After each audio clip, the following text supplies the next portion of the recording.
Don't be that squeaky wheel. That's great news. Thanks for sharing. You're welcome. Hey, Mayor, good morning. This Commissioner, were you talking, Mike? Yeah, I was going to call the meeting to order. What's Okay, up? let's do it. Yep. Okay. I have 10 o'clock, so I will call the this meeting of Seneca County Commissioners to order for Thursday, May 27th. We will begin with the Pledge of Allegiance. Please join me. I pledge allegiance to the flag of the United States of America and to the republic for which it stands, one nation under God, indivisible, with liberty and justice. Thank you. Commissioner Paradiso, you have the prayer for us today? Sure, thank you. So let's get in a prayerful moment as we begin our meeting today. Dear God, thank you for a beautiful day, sunshine, the rain. Thank you for putting us in Seneca County, downtown Tiffin right now for our meeting. We ask that you oversee this meeting as we have discussions and make decisions. We also ask that you look over our citizens, and we want to remember and honor Memorial Day coming up, all those that have paid the ultimate sacrifice and have gave their life for our freedom. We want you to special grace to them and their families. Amen. Thank you very much. Okay, roll call, Kylie. You're on mute. Commissioner Kirschner, Yes. Commissioner Paradiso, Yes. Commissioner Schuff. Yes. Okay, very good.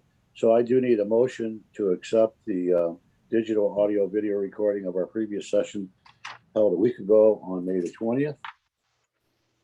So Make a moved. motion. Thank you. Tyler, I assume that's a second? Yes, it is. Okay, thank you. Any discussion or any changes to those minutes? Hearing none, roll call, please, Kylie. Commissioner Schuff, Yes. Commissioner Paradiso, Yes. Commissioner Kirschner. Yes. Okay, so we have a couple of things working here. We'll kind of take a break at 10:15 and let Marcia address this. But in the meantime, we'll start with the county administrator's report. I Stacy. don't have anything today. Okay, well, that works. How about Commissioner Schuff? Yeah, had actually had lunch with Mircha this week. We got to go over some things and catch up and see some of the challenges and things that they're working with, and had a very productive meeting as far as that goes. Also had a ribbon cutting yesterday for the House of Beauty downtown Tiffin. Beautiful what they've done with the space, really nice renovations. It's right across from our lovely courthouse. They opened up during a really tough time. They opened up right pretty much at the beginning of COVID, made it through, did very well. So I think if they can make it through COVID, they should be able to make it through just about anything. But other than that, not a whole lot to report at this point. I might jump in later in the meeting. Okay, thank you very much. Commissioner Paradiso. Yes, we have I have a broadband meeting at 1 o'clock today, and so I want to kind of reserve my summary comments till next week. This is a one last piece that I've kind of that I need to formulate my final recommendation to the commissioners, how we would maybe approach broadband countywide from our position. We're working, continue to work with EMS. I know that comes up every week. I want to thank Ken Majors and Stacy. Last night we attended the joint Bloom Scipio AVR meeting.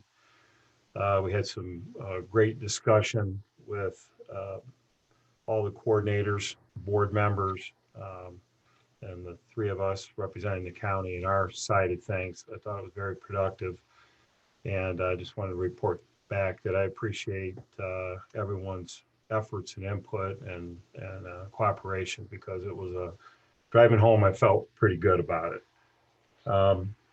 We have some other issues coming up in our with resolutions that I'll make comments on. Circling back, so everyone knows, I attended the Fair Board meeting a few weeks back. And one of the questions they asked us last year was obviously a very unique year with COVID.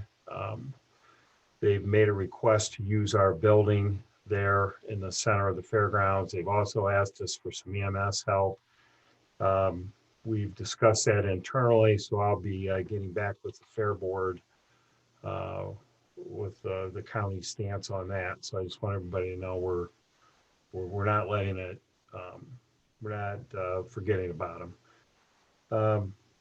Then Monday down at Frost Parkway, there's some events planned. It's been promoted. Pretty exciting. 10 o'clock, our veterans will be there. The VA will be there for their ceremony. Mayor Mons is speaking. Commissioner Shelf will be speaking on behalf of commissioners. Then at 11 o'clock, drum roll, the county museum will be open.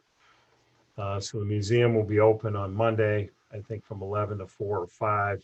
And I'm looking forward to attending things down there and walking through the museum. I know they're real excited. Andrew Calnell's opening his houses up from 1 to 3 for a tour down there around the monuments. And then from 2 to 4, the Cherry Bombs will be a band there under the gazebo. And that's funded by the Support the Troop Fund that is established. And so we just ask people to come down, walk around the war memorials, pay tribute to our veterans that have fallen, and just kind of enjoy that area of Tiffin and the county. So looking forward to that on Monday. Tony, just to interrupt very quickly, Jimmy, you're putting all these events online with the dates and times so that if they look at our, they'll be able to see it. Yeah, Okay. there's been a lot of stuff on social media, and I actually I kind of worked with Teresa Sullivan a little bit in terms of the museum stuff. She actually worked really closely with Tiffin Community Foundation, Jody Reinbold. I think they've done a really nice job of getting that out there. So you can find that information on social media. We shared it on our page as well on the Seneca County Commissioners page. Yeah, Okay. thanks, Jimmy, for recognizing Jody. And, you know, it was kind of her idea to, you know, put all those events together, kind of make it it's nice and it's short, you know, you can go down there for a couple hours and it's all kind of condensed in that one area. And so we do want to thank her for having the vision to organize things, but yeah, thank you. I wanted to throw a thing in there too. I know we discussed this yesterday, but I know that Fort Ball Pizza, if you are a veteran and you come down there on Monday, they are giving you 50% off anything on the menu. So with everything going on down there at the Frost Cow area, if you go down to Fort Ball, they're giving half off anything on the menu to veterans. So another good reason for those guys to come down and enjoy. So Thanks. Okay, anything else, Commissioner Purdy? So, Oh, sir. okay, I'll kind of go over my report, then I will yield to Mayor. But we traveled to Columbus Tuesday, I believe it was, Commissioner Paradiso and I, along with intern Nathan Faber, to deliver testimony as it related to what was Senate Bill 52, which is now a substitute Senate Bill 52. This was delivered to the State Energy and Public Utilities Committee, headed by Rob McCauley, who's a senator who's our senator. Bill Reineke is on that committee, and of course he represents Seneca County. We were down there at his request, and that bill continues to work its way through the Senate and out of committee, and hopefully to the Senate floor for some type of up or down vote in the very near future. It all relates to alternative energy projects in Seneca County. I have had ongoing, continuing conversations as it relates to the RTA building, recorder, treasurer, and auditor's building, and how we may look at the possibility of converting some of the East Tower if we're able to find some grants. And we've toured that facility. We've had the folks that would be affected, the elected officials, tour that facility. We have had Craig Gossman with the Gossman Group do some preliminary numbers as it relates to the building. We've had the owner of the building, Mr. Andrew Kellnow, involved in the discussions. So both Gary Click, our state rep, and Bill Reineke, our state senator, have also been involved in the discussions, along with both mayors who have given of their time, thankfully, to have those discussions. So we're not sure it's going to go anywhere in particular, but I did want to bring the commissioners current on the fact that there are those ongoing discussions, and that we'll continue to have them until somebody says stop. We can't go any further. So hopefully we'll continue on with that. Renovating that East Tower would certainly be transformational as it relates to the downtown.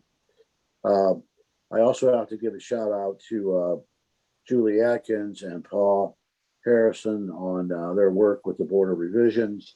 For those of you who don't know what that is, every year people have a chance to discuss the values of the real estate and how much they're taxed. There are hearings that are held.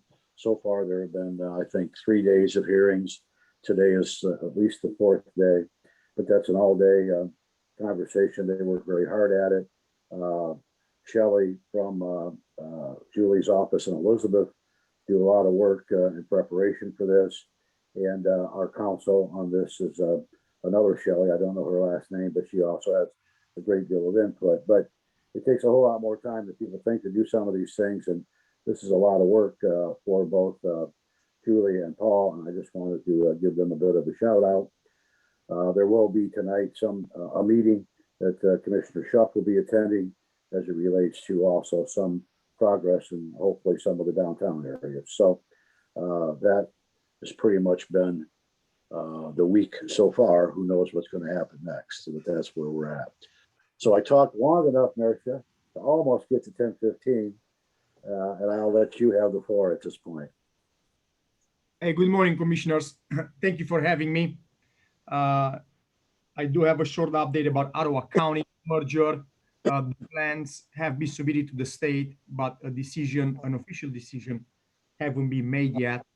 You guys all received, I believe, early last week, a letter from Seneca County prosecutor regarding the merger, which appears to be in favor of Seneca County not being affected when it comes to its levy funds. Today, I do want to take a minute and discuss about housing, behavioral housing in Seneca County. I feel it's very important to give you guys an update. And I also have with me Heather Pollack, which is the regional manager for New Housing Ohio. New Housing Ohio has in Seneca County 2 mental health group homes, a recovery house, and also the Morrison transitional house. And she can give you guys an update regarding the progress of Morrison House as well. But one particular thing I will be speaking about is the recovery house. This is a female residential facility for women in recovery in Seneca County. We can house up to 7 individuals, and we started the program around 2.5 years ago. I am very proud of this project, and I will share some numbers with you guys. Our average length of stay is 95 days in the recovery house. We have one particular individual been there 460 days. We have 3 individuals on a waiting list right now. We have ran in the past 2 years a 92% capacity, and we have rent compliance 96%. So we have been very successful with rent compliance. I would like to put our facility against any facility in the state of Ohio. So when individuals say that these people are not paying rent, yes, they are, and they are working. Today, we have several residents there. 6 of them are employed full-time. One is dealing with some health issues at the moment. We are expecting all residents to gain full employment in the first 4 weeks of being at a home. All of them that are currently in a home have been referred either through Pivot or to the Tifa Municipal Court. So you can see the involvement of the judges in the recovery community.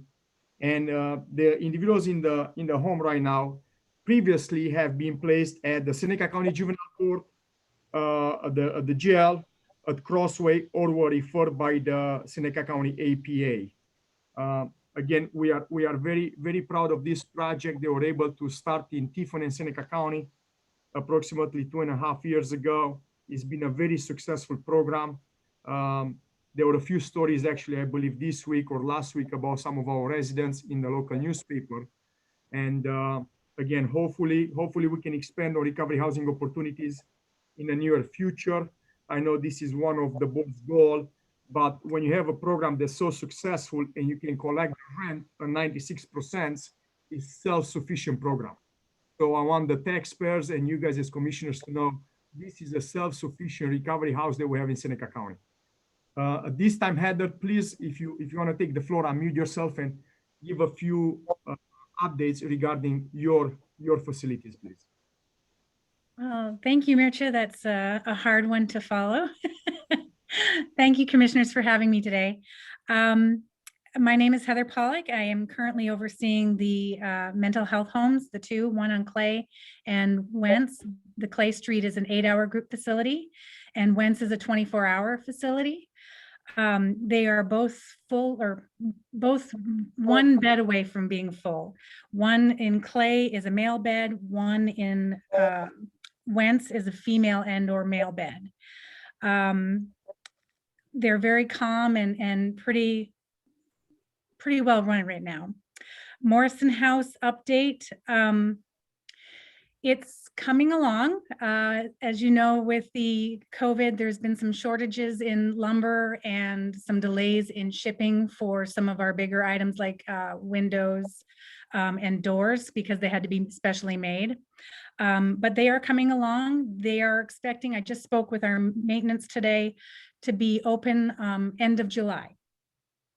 That is our transitional facility, which is not emergency, but it assists people in transitioning into permanent housing. And a lot of people don't understand it has 80% of the people that are in the Morrison House have to have a verified disability. In that same vein, we're trying to work and partner with Mircea and the Mental Health Board and his team in order to wrap around these individuals to make the Morrison House individuals more successful, have a higher success rate in becoming self-sufficient. I'm really excited about partnering with them. The cottage, we're working on getting to be as good as Mircea's. We have 6 employed individuals right now. One is fighting for SSI. 2 of them are currently successfully working through the pivot program. And we have 1 person coming in today, so that will make us full capacity as well. We've been running pretty much full since I started in February. And that's it for me. A great report. Commissioners, any questions? Oh, great report. Thank you, Heather. Thank you, Mircea. Commissioners, One question, I'm sorry, for Mircea or Heather. Are there age requirements in any of these houses? For the cottage, you have to be 18 years or older, and it's male only. The same for the recovery or for the mental health homes. They are 18 and older. And the Morrison House, there is no age limit. Okay. Thank you. Commissioner Paradiso, same for Lotus Recovery House. They have to be 18 and older, but we were looking at the opportunity to open a recovery house for mothers with children. So that's kind of early in discussions, but there was something we were looking at as a board. And last thing I would like to say to the commissioners and everybody else, if you guys will ever want to visit any of the facilities or talk with the residents, please let me know and I'll make the arrangements anytime. Thank you. And I guess I have a follow-up question, if I may. Since your board represents currently 3 counties, soon to be 4, I realize the pivot program is a Seneca County program, but that aside, do you have any of these similar arrangements in Sandusky County or Wyandotte County? There are 2 recovery homes in Sandusky County. Wyandotte County doesn't have any recovery or mental health facilities. So if we have an opening, we could accept Wyandotte County clients into the Seneca County facilities. But I want to make sure everybody understands if we subsidize any of their payment or rent, it has to come from Wyandotte County levy funds. So they have to pay for those things, correct? So Seneca County is very fortunate. I think we have a lot of opportunities for our residents here, more so than Sandusky County. And now Ottawa County, I'm just kind of learning. I don't know everything that's happening there yet. Good. Thank you for everything you do. Yes. Heather and Marcia, it's God's work. Thank you very much. We appreciate it. Yes, we do appreciate it. Okay, moving on. Anything else from the commissioners? Any old business, Stacy, that we need to cover today? None? No business. Actually, Okay. Mike, I had a few things here real quick that I forgot to mention in my report. Sure. Let me pull it up here real quick. So we had some local athletes here that are heading to the state here in track. Just wanted to give a shout out to Mohawks, Taylor Mulholland for high jump and Zayden Fry for pole vault. And then also we have Seneca East's Kyle Hepp going for pole vault as well. So wanted to give them a shout out and good luck from the commissioners. And then also there's an event here. I'll get with Jimmy to get this out on our page, but Camp Glen this summer is putting out some different events with different day camps, resident camps and stuff over the weekends, but ages 7 to 12. Some are they're supervised 24 hours a day by trained staff, different day camps and whatnot, but I'll get that out on our page. I know a lot of people are probably itching to get out of the house and do something here after COVID restrictions kind of lift, but yeah, there'll be some stuff going on this summer for the youth. So I just wanted to say that. Well, I have a follow-up. Thank you for the reminder. The New Riggle girls softball team won yesterday. They are playing Saturday at 3 o'clock in the regional finals. If they win, they're on their way to state. They play up in Defiance. So congratulations to them. Also, the Columbian track and field team had a tremendous season. And the four individuals, Keyshawn Jackson, Maliki Kidwell, Trey Reeves, and Jack Corper, they won the 4x100 and the 4x400. They're district champs, so they're moving on as well. So we want to recognize, that's kind of neat, Seneca East, Mohawk, New Riggle.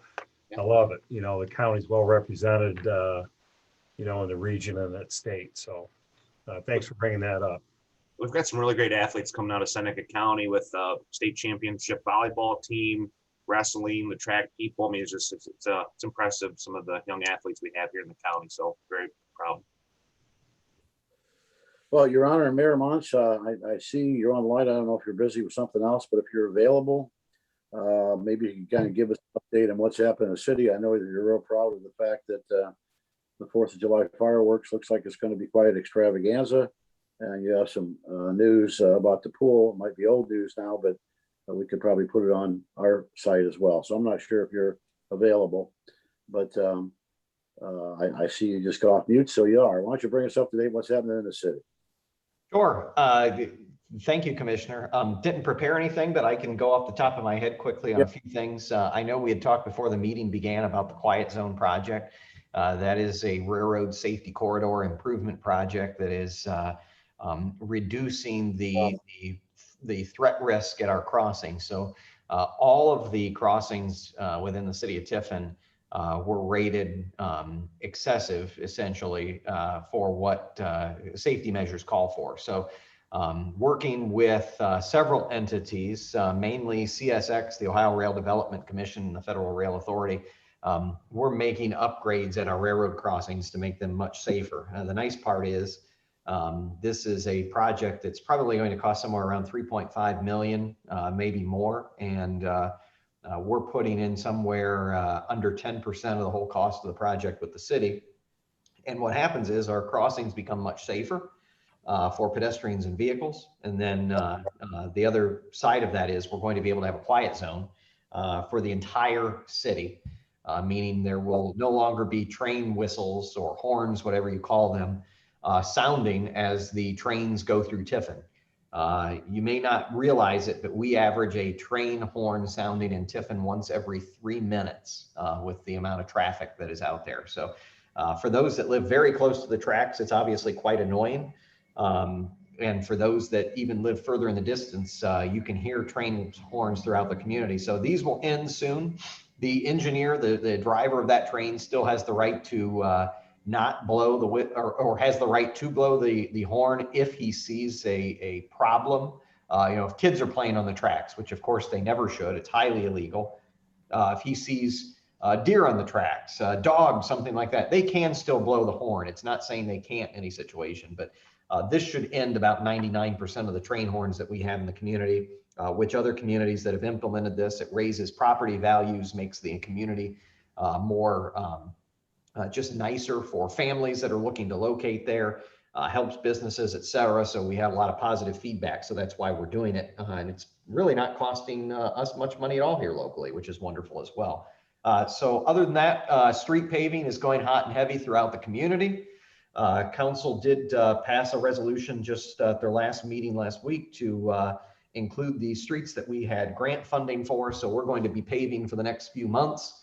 Overall, when things are said and done this year, we'll have about $1.7 million invested into street resurfacing in Tiffin, which is the largest budget we've ever had for streets. So that's great. As you mentioned, we've got a huge 4th of July celebration planned for the parks this year. Last year was just awful not being able to have that celebration. It was honestly one of the most disappointing and gut-wrenching decisions I think we had to make last year, because we wanted in our heart of hearts to have a celebration and we just weren't able to. So we're going to make it extra special this year. We've got events planned all day, a couple of bands out at the park. We've got food trucks coming in. The fireworks, we've put extra money. It's our largest fireworks budget ever. The show should last about another 10 to 15 minutes longer than it usually does. So just a big party at the park all day long on July 4th. If it rains, heaven forbid it does, the event will take place the very next night on July the 5th. And then of course, we're offering up our pool and our city run youth camps. All are free this year. We felt it was the right thing to do after all that kids and families missed out on in 2020. It's just one of the services that we can offer here as the city. Free pool for all of our Tiffin residents. County residents get a deeply discounted rate. It's $10 per person if you're not a city resident to come to the pool unlimited times. And I can't remember the exact figure off the top of my head, but our pool's open about 90 days of the year. So for $10, you can come visit our pool any day in all of those 90 days if you want, if you're a county resident, not a Tiffin resident. Lots going on. That only scratched the surface, but if you guys have any questions or anything specific else that you'd like me to talk about, I'd be happy to, Commissioner. I know that you've got a lot on your plate, Your Honor, and I appreciate you participating in our meeting. And I appreciate the update. I think it's good that a different group of folks maybe get to hear the good things happen in Tiffin. So yeah, I have a follow-up comment. Commissioner Kirsch, you can help me out, but the universities are participating in this quiet zone, and they're obviously as excited as anyone, because how many concerts or events have you been at when the horn goes off? But Commissioner Kirschner and I were on the Heidelberg board. I know you're an alum, Mayor, way back, and Congressman Gilmore was instrumental in getting some of this seed money to get this project started. So this has been that long. What would that be? 15 years, maybe? Yeah, probably. It was back in something like 2002, 2003. I'm thinking off the top of my head that money was originally. Yeah, you remember that, Commissioner Kirschner? I sure do. There was money allocated for the quiet zone. Since then, there are cost escalations and others have contributed, as the mayor's outlined. But just wanted to recognize Congressman Gilmore and also the mayor you've been persistent and worked hard on this, and we're close. So thank you. I have one other follow-up. I was walking Oakley Park this morning and I noticed a new flag and some poured concrete around it, and it was pretty impressive. Is that something the city did, or did the veteran? Do you know who did that? Yes, that actually was paid for and completed by the late City Council President Paul Elkert's family. It is going to be a memorial. Paul Elkert was the second ward councilman, and Oakley Park was his baby. He would go down there and help take care of the park and maintain it. And he really fought to get that walking path put in and the trails and the shelters redone. So because of him representing that area of town, it's kind of, we named the trail after him years ago when it was completed. And now that Paul has unfortunately unexpectedly passed quite quickly earlier this year, his family got some funds together and determined that they wanted to create this this lasting memory for Paul, and that's what the flagpole and lighting that was put in as a little memorial for all of his service. He gave, over 20 years of his life to the community, representing the second ward, and then as council president and acting mayor at times, and had a heart of gold and did a lot for the community. So they're having a ceremony to designate that monument and kind of do a little ribbon cutting on what we've declared as Paul Elkert Jr. Make a Difference Day, because Paul always believed that. He always made a big difference in everything that he did. And they've got the date set for Sunday, June 13th at noon. And then the ceremony is going to begin about 1 o'clock on June 13th. To kind of dedicate that flagpole in honor of the late Council President Elkert. Well, that's, thank you for that update. It's very impressive. And it's just, that is one of the nicer parks, by the way. And that, where that's located and how it's built is just really complements everything. And I'm sure Paul would be very proud of that, actually. It's awesome, I gotta say. I was very impressed. So Yeah, and as we have these meetings and have these discussions and talk about, what needs to happen in our community, we always have to be mindful of whose shoulders we're standing on. Anthony or Tony mentioned Congressman Gilmore, who did a great deal. Paulie Elkert certainly was a great community. And there's a lot of folks in our past that we need to be very grateful for, who set us up for success. And as I say, we are now standing on their shoulders. So God bless all the folks that worked so hard in the past in Seneca County and in Tiffin. thank you, Mayor. Yeah, thanks, Mayor, for the update. Okay, I think it's time, Stacy, for new business. Sure. I have a few supplemental appropriations. I have a request from Common Pleas 2 for a sub app for $150 into their travel and expense line. They have one of their magistrates that's got some required training they need to go to. We have for the commissioner's office in our travel line, additional $3,000. They're talking opening up a summer conference, winter conference, and Mike, you are going down to Columbus for the Board of Elections event or conference in a couple weeks. Yeah, we're part of the panel discussion there. Yeah, Yep. right about Prairie State. Yes. Yep. And then I have another travel request. The treasurer's office, again, they're starting back up all of their conferences, and he's asked for an additional $1,000.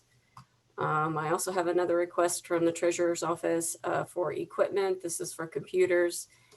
He got a quote from Buckeye IT, and looking forward to getting those computers changed. He's been working on that diligently.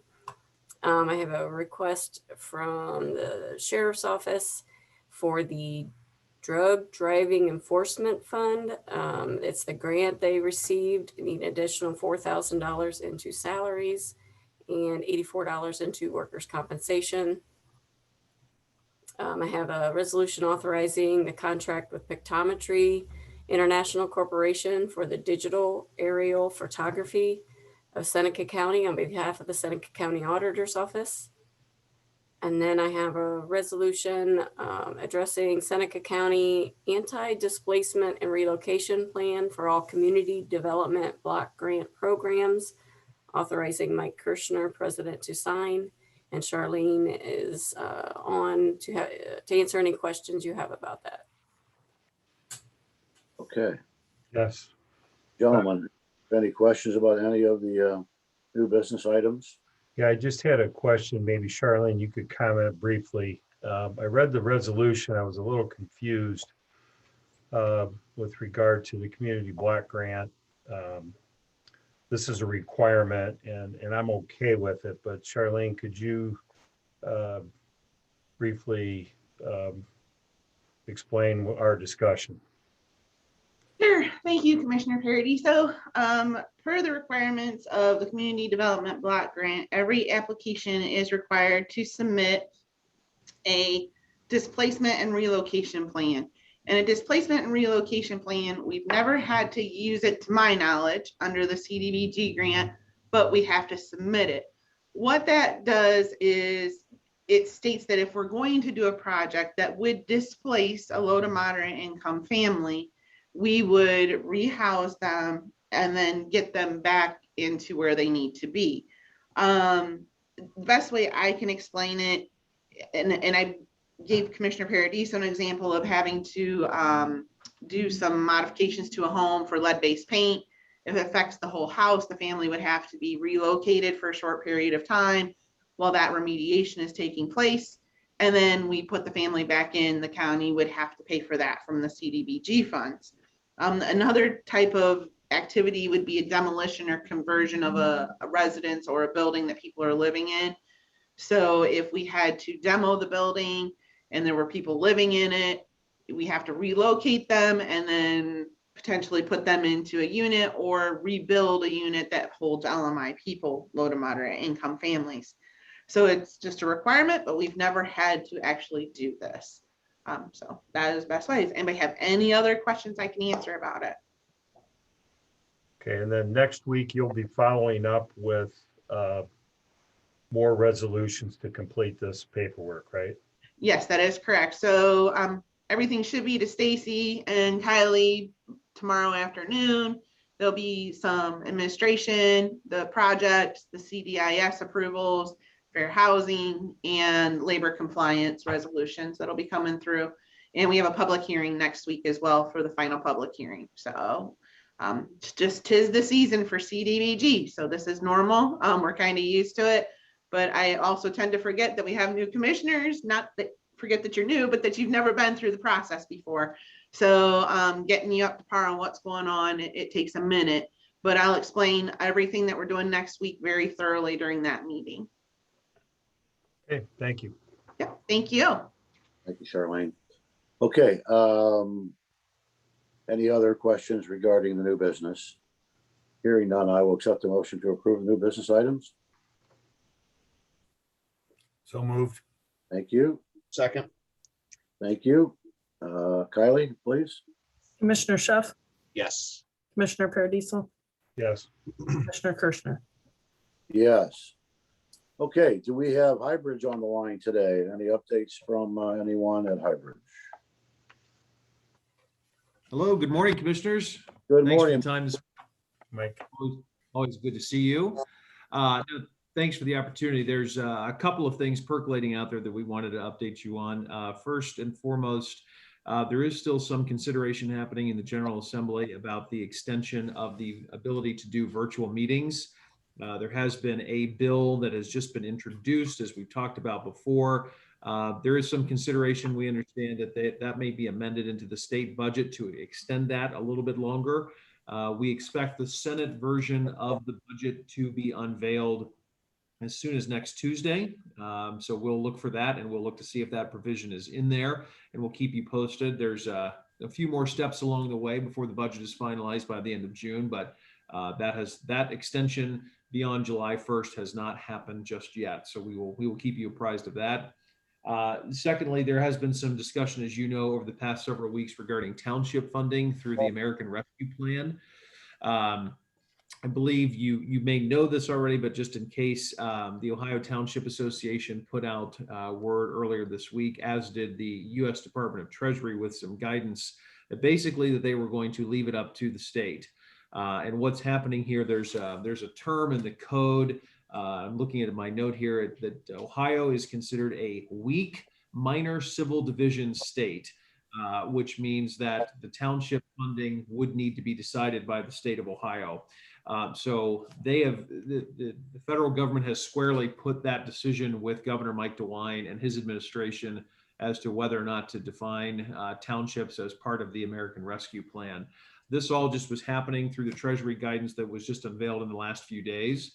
So we don't have the firm guidance on this, but we know that the Township Association is working feverishly to make sure that townships can get some of those dollars. So we've been in touch with them pretty regularly on this for you. So as they get allocations and determination from the state and the Office of Budget Management, we will let you know right away. Michael, I know that the money's coming from the federal government for the rescue plan. Out of what pot would the money come for the townships? Very great question. When looking at some of the guidance here from the folks at the Ohio Township Association, they are looking at what they are calling direct funding. And so what that to me means is that they are looking at the state funding, not the individual county funding, but the state got a separate allocation that it would come from that. But that again is still a little bit up in the air and undetermined at this point. Okay, thank you. Now, second question I was regarding your first point. Out of which committee would there be the decision regarding continuing Zoom meetings? That comes out of where? Since the budget is going through the Senate Finance Committee right now, if that language is amended into the new budget bill, it would still come out of Senate Finance.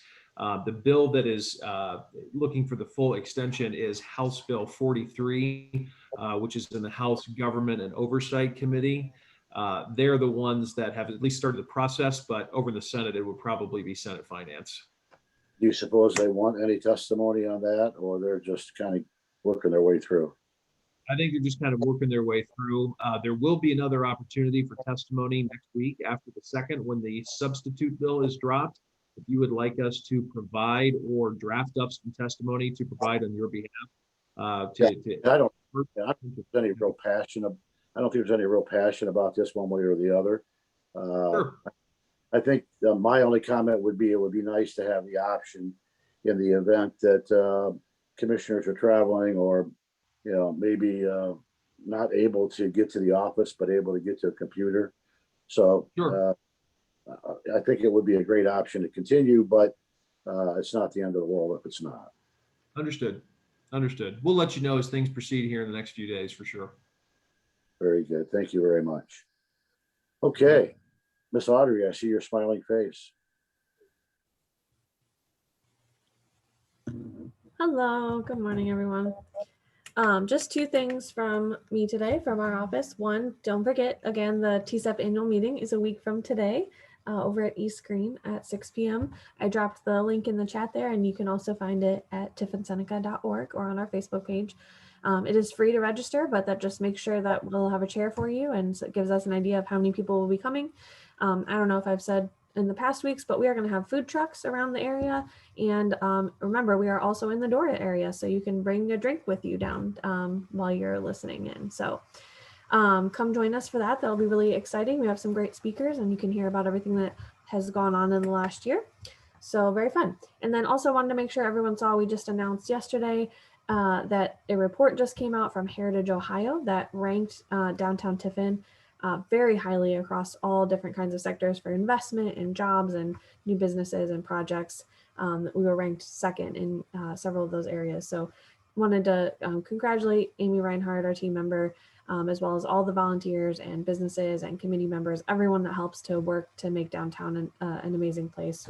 It's big news for them. And this is the first year that Heritage Ohio has put this report together. So it's kind of a new thing. And we are at the top of the list. So make sure to congratulate anybody that works with downtown. And if you want to read more detail about our numbers of investments and jobs and businesses and that kind of thing, again, there's a link in the chat or on our website or on our Facebook. So anything for TCP today? Just out of curiosity, who was number one? Ooh, I want to say Troy, but I need to check. Troy, Ohio. Tell them we're coming for him. Yeah, okay, yep. Will do. Okay. Thank you. Anything else to be brought before the commissioners for the meeting today? Yeah, hang on. I know Bryce wanted to jump on. There he is. Okay. Hello, Bryce. Good morning, commissioners. How are you guys? Good. Thank you. Perfect. I just want to give a quick update from the Visitors Bureau. First, this is Marissa Stevens. She's in her first week, so give you a quick second to introduce yourself. Yeah. Marissa. So my name is Marissa. Like Bryce said, it's my first week. I am originally from Tiffin, and after college moved to Utah and worked out there for a tech company.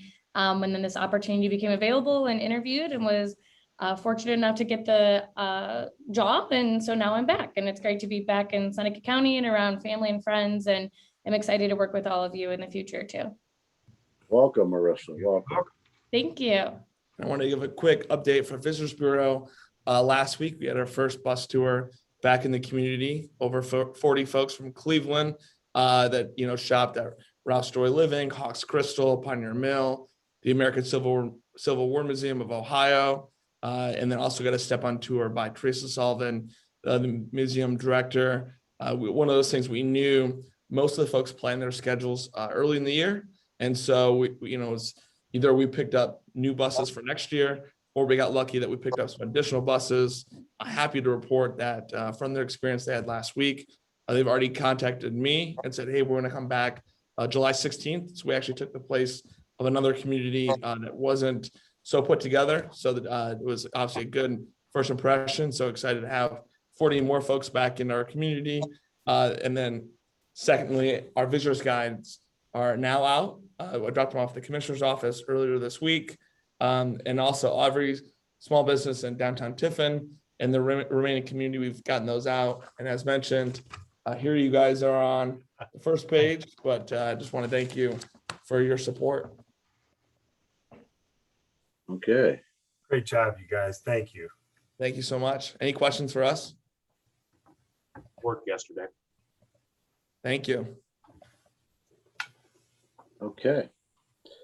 So, Stacy, do we need to take a break till 11 o'clock, or can we go right into work session? I think we could go into it. I don't know if anybody else was gonna bother popping on. Okay. So, I don't know if we need to adjourn the meeting and then go to work session, or just continue into work session. I'm not sure. I think we actually adjourn the meeting and then We can wait till after, because it has to be part of our minutes anyway. Sessions still part of our meeting. It's just, we call it a work session, but it's still part of our meeting.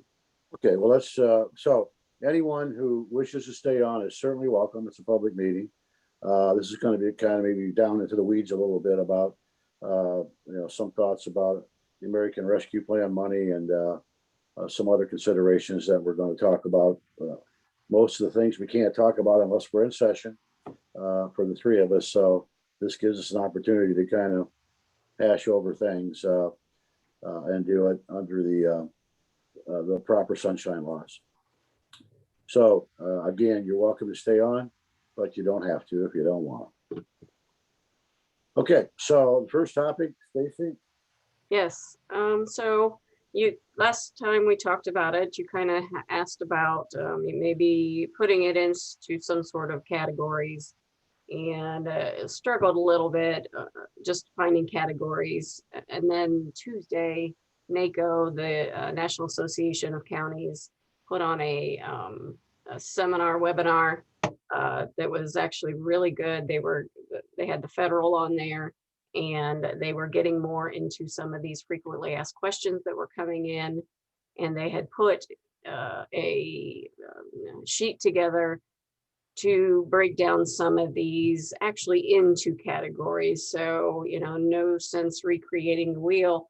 I used what NACO had put out because they actually have a lot of detail underneath their categories. So some of the categories in their list, which can be found on the NACO website, they did for code 1, they put support on public health at response, which is basically the mitigation, which does include some capital improvements, as long as it's specifically for mitigating the COVID.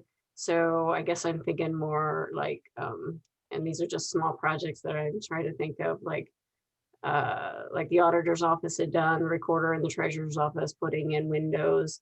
But they talked about different capital projects that were even much larger to make the ability for the citizens to have more space, to allow for more room. So that was a little broader than initially expected, but it has to be for the mitigation of COVID. The second code they kind of addressed is the negative economic impact that, again, and then allows for supporting the businesses and citizens. They get into code number 3. They talked about premium pay for essential workers and for government specifically, which I think this was interesting. They added as a separate line, workers that are eligible for the premium pay includes any work performed by employee of the state, local, or tribal government. So, we were talking like with the CRF money at one point, a hazard pay, or even this time doing some sort of a hazard payer, but I think they're calling more of a premium pay that they have kind of put it into a separate category. They also add, staffing for nursing homes, hospitals, worker for farm, food production, janitors, truck drivers, public health and public safety, care workers, and social workers, human services staff as well under that section. The section 4, they talk about the payroll expenses for public health and public safety employees, including like EMS, sheriff, specifically for us, since that's who we're responsible for. The 5th code they had listed for me was the replacement of the public sector revenue loss. I have on some of my list, we have the casino revenue we're going to look at. Mark Zimmerman, our engineer, has put in a request and calculated some revenue loss for his M&R fund. We got to look at the sheriff's loss for the ICE detainees that happened in 2020 and still kind of occurring in 2021. So some of those I want to get with like Paul and Julie to talk about like the interest to see if there was any loss ratio we can calculate. So there's some different things there. Mark's was going to look into the sewer, but wasn't really sure that we had much of a loss in sewer and or property tax, but we're still going to look into that. So number 6 they had listed is water and sewer infrastructure, which pretty self-explanatory, which also number 7, they listed it as a separate category for broadband infrastructure. So those are kind of like the 7 that NACO had put forward, and their document is really given some detailed information. So just trying to apply those to some of the requests and some of the things we've been looking for going forward. I know one thing that we had talked about was some of the premium pay, and you had mentioned having me look up, some of our employees. So anyone under the county commissioner's budget under our realm, there seems to be there's 380 employees, but 18 of them are elected. And as we all know, elected officials, they are set by statute. They can't receive any additional, kind of following what the city of Tiffin had done.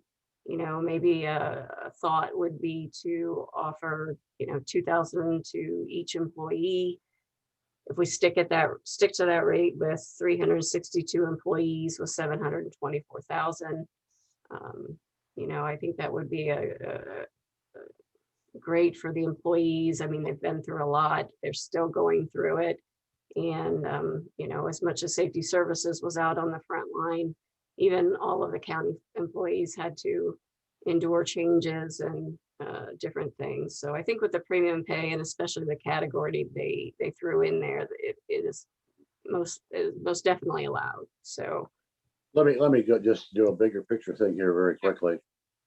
So just to summarize what we have coming, and that is someplace in the range of 10.7 million. Is that correct?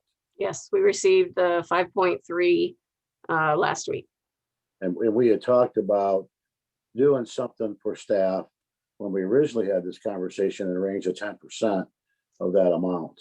So if we did give a premium pay of $2,000 for each employee who is under our budget authority, what would that amount to? If we did 2,000 and it's 362 employees, is 724,000.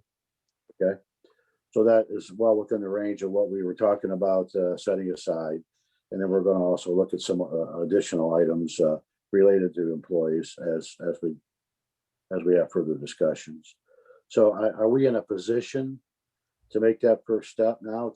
We're not going to make any motions in executive center in work session, but are we in a position to approve that 2,000 per employee at our next regularly scheduled meeting?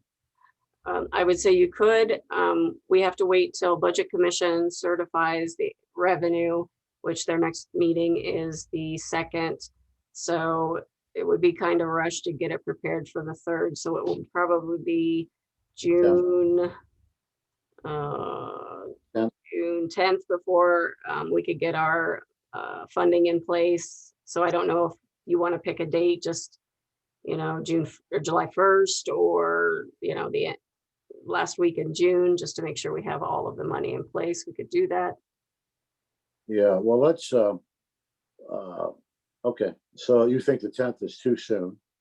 Well, I think that's when we could have our money in place, and then we've got to make sure the auditor has the time to, because she would have to build the spreadsheet to include all the employees. So it'll just take a little bit. It's just a clerical side of stuff that. I just know the schedule at the end of June and 1st of July is kind of limited as far as the dates of meetings. So if we could put it on the agenda, at least for the 10th, okay. Hopefully be able to make a decision and move forward with it at that point. Okay.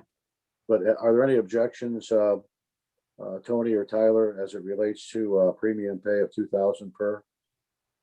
I do have just a couple questions, if I could comment. So when we started the conversation, I see the sheriff's on.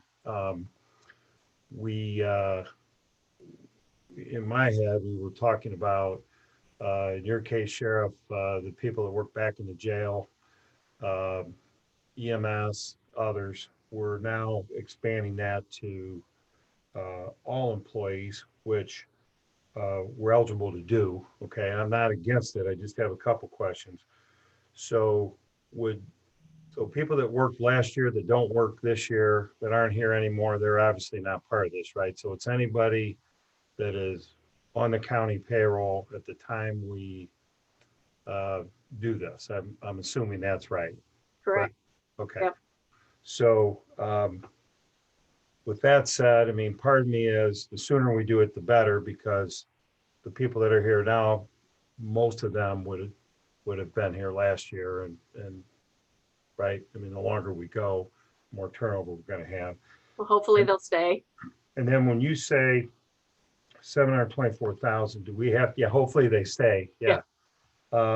Do we have to pay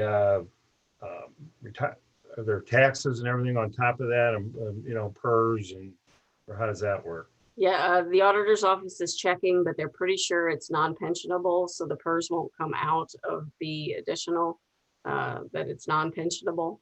So it would just be the Medicare side of it. So it wouldn't be, and Medicare is 1.45%. So.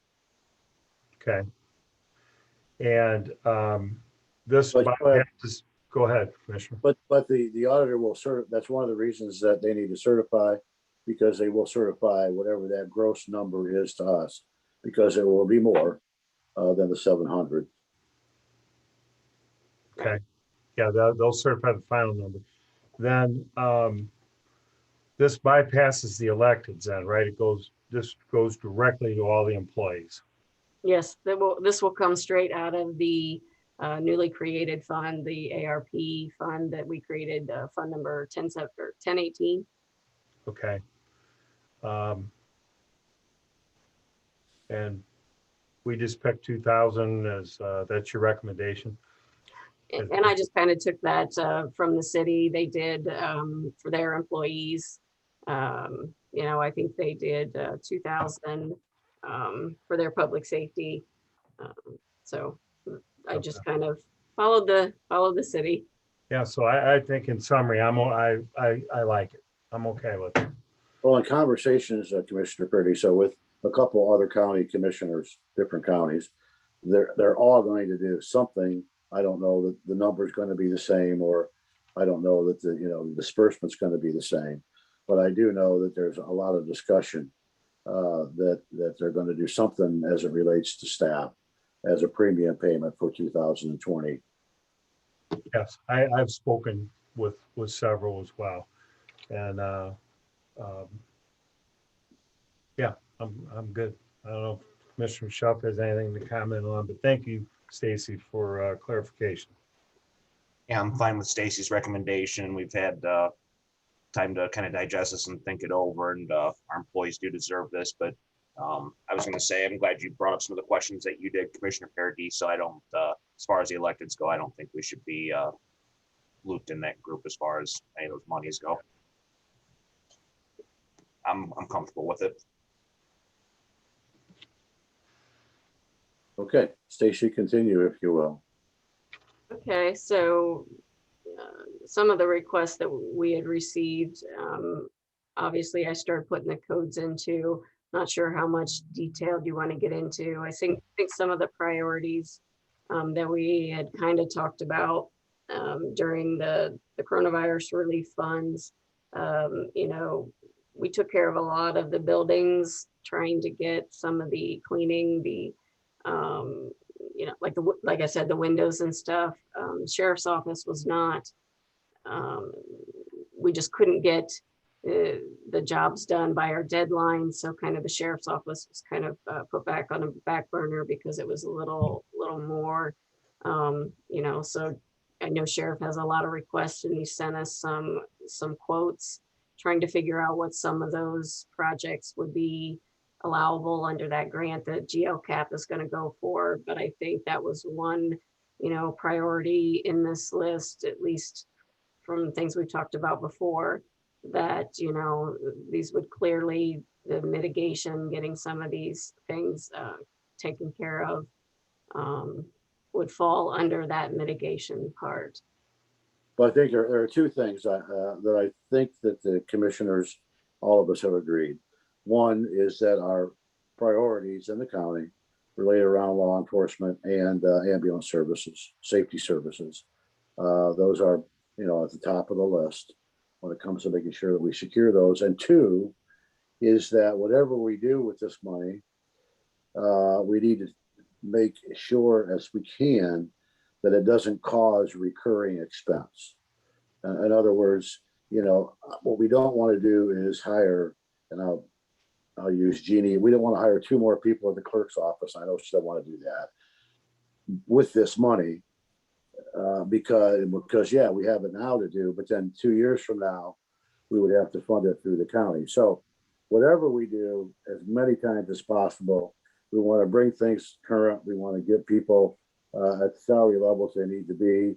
We want to make sure that the computers and all systems are as good as we can make them by virtue of this money coming into the county. But what we don't want to do is set up future commissioners and future years to have to bear the burden of additional expenses that we created as a result of this money being dumped on us. Dumped is a bad word, but you know, being presented to us, if you will. So that's when I look at the requests and when we talk about how we're going to use the money, I look at it through a lens of how can we do this and not cause future concerns as it relates to cash flow. I totally agree with you, President Kirshner. You worded it pretty well there. I'm right there with you. So Stacy, I think now that we have the money, right? We have the money in our account. We have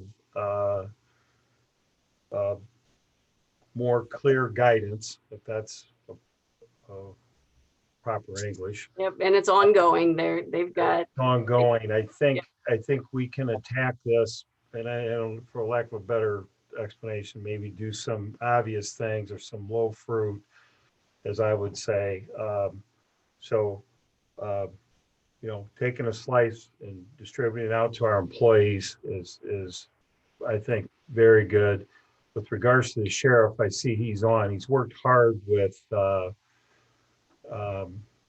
and I appreciate that, Sheriff. We send you back and back and back, and you continue to do a good job of explaining your needs. So I think one of the things, we're going to talk about some of this next week, I believe, but to be compliant in the back to 2019 standards, there's some jail improvements. There's some things that the sheriff just needs. So, I'm all in favor of taking some of this money and getting these capital needs, if I can put them under capital,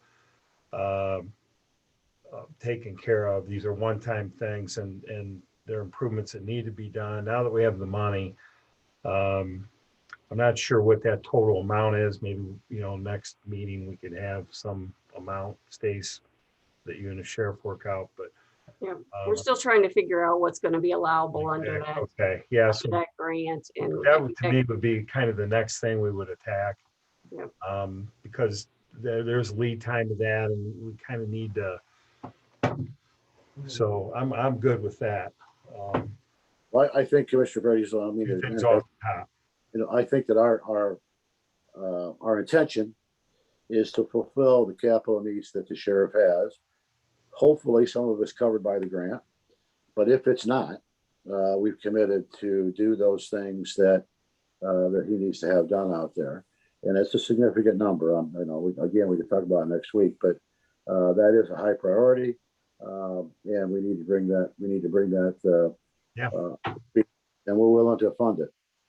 Yeah, I think there's 3 buckets, Commissioner, if I'm understanding it. So we are going to apply for the grant, and then we have this money that we're talking about, and then if none of those fit what he needs, then we would take it out of the general fund, right, Stace?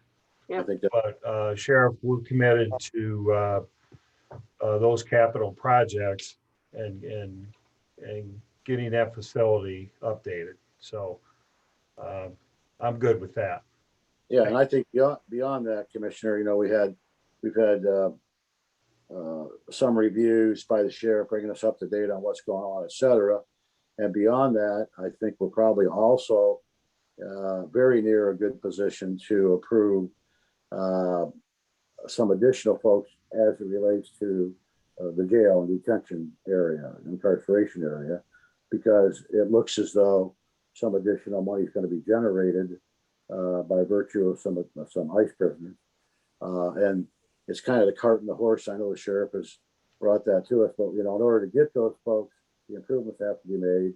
In order the improvements have to be made, he's got to get the money from us to do it, so he can get those folks. So we need to do that sooner than later. And I think that conversation next week will be positive as well. Yeah, and I think once we made the decision, Sheriff, you're on, but we were in a holding pattern. Are we going to move forward with ICE or aren't we? We made the decision we are. So that means along with that comes some of these requirements.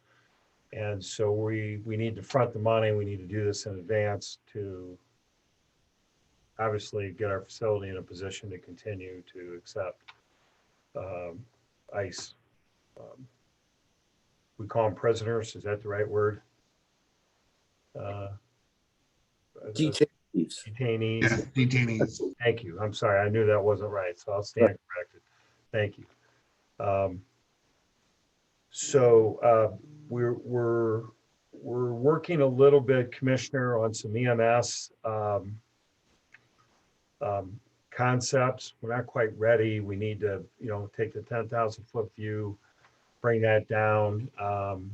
This could take a few more months. So I think if we just keep this, we keep talking about this, it's a good thing, but we sure don't need to disperse all the money next week or anything like that. We've got 3 years to do this, so. But we have until the end of 2024, is that correct? Thinking it through, I think, is a good process. Not that we can't act as things are obvious, but there are some things we just need to know more about, Yeah. So yeah, no, I think this is a good first step. I mean, the idea here is to use the money as we think it would best be dispersed for the benefit of those folks that we represent, right? We're here to solidify any equipment needs, any building needs, anything that will get us a solid foundation into the future. If we can use this money to build the ambulance service, to help bolster the sheriff's area, and to put it in other areas that are going to set us up for future success. That's the lens, again, through which we ought to look at this. I think it's appropriate to bring up as well, we're talking about storage, document storage, and that part within the county. That's kind of at the, there'll be more on that in the near future, but that's something that might be eligible here and could be sooner than later. And these are all topics that we've had discussions about over the last. Exactly, right. So I think there's some things in the pipeline that for those that are on the call, I mean, the 10.7 might get down to 8 million or some number like that, but we're a long ways away from finalizing plans for all the money. We're just kind of doing the obvious things, if I can say it that way. Yeah. That's fair. Thank you. Stacy, anything more from you regarding this topic? No, I think I'll keep working on these, make sure I get these into some sort of categories and try to detail them. The biggest thing they emphasize is having the narrative and have the documentation, and they just stress that. I mean, it's, some reporting is going to be required, just like it was with the coronavirus relief funding. So we just have to have the justification, the narration. So probably look to Jimmy for that. Well, we want to make sure that we're fully compliant with the guidelines. Yes. As they're formalized. And as Commissioner Paradiso said, we all need to take a deep breath. We do have this money that is available, but let's make sure that we're all informed the best we can be about where it can best be spent, and then move on from there. Sure. Nice job. That's all I have. Thank you. Okay. Anything else, Stacy? Nope. Nope. Okay. So I didn't. I guess I didn't open it up to public comment. I kind of did. Audrey is, like I said, we're just going to put her on the agenda for the most part, and Mike. But are there any other comments out there? Jimmy, you want to make the announcement? Yeah, absolutely. I don't see anything in the chat right now, but if you do want to come forward, you can click the unmute button there on your screen. If you're joining us through the phone line, *6 is to unmute. Thanks. Good afternoon or morning, commissioners. It's Charlene again. I just would like to provide everybody with the information that on June 2nd at 5:15 p.m. we will be holding a public hearing at the NCOESC during our board meeting for the Honey Creek subdivision. This is the first public hearing, and it's part of the requirements for our subdivision regulations. So we are glad to see that there's some potential development for some new housing out there, and we welcome public comment during that time. Thank you. Okay, thank you, Charlene. Anything else?